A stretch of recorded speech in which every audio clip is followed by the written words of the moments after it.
De retour à Tulle, dans l'enceinte de la Croix-Rouge, depuis peu, les bénévoles travaillent avec un tout nouvel outil, ce camion, équipé d'un réfrigérateur et d'un congélateur. Désormais, c'est beaucoup plus simple d'arpenter la campagne et d'aller au plus près des bénéficiaires.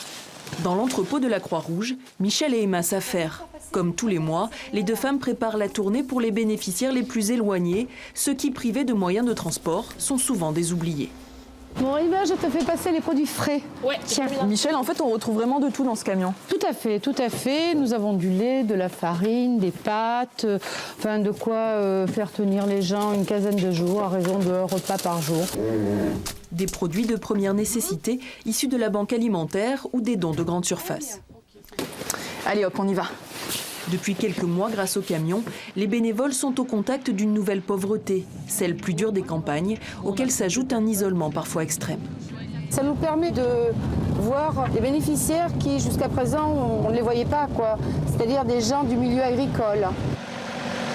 Il y a quand même des situations très, très compliquées, où on voit la misère de très, très près, et où les gens sont vraiment très mal, très malheureux.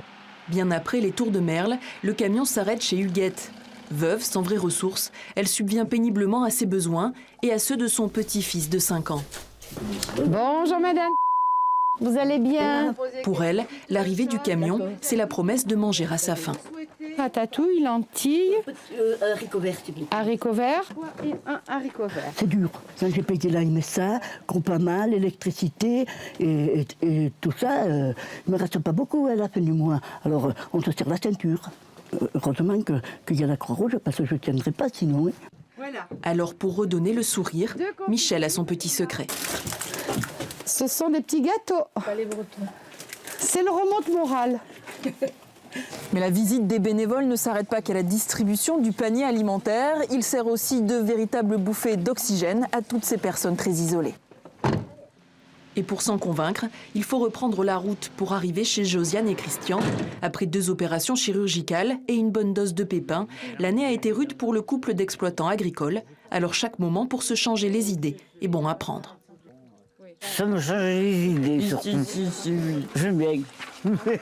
Ça me sort, comment dire, presque de l'exploitation. C'est sûr. Parce que, bon, être sans voiture ni rien, on ne peut pas sortir, on est bloqué. Ils attendent notre visite, ils attendent qu'on passe 5 minutes avec eux, voire plus si on peut, pour parler de tout et de rien, et voilà. Comme Josiane et Christian, chaque année, la Croix-Rouge aide plus de 1500 personnes en Corrèze.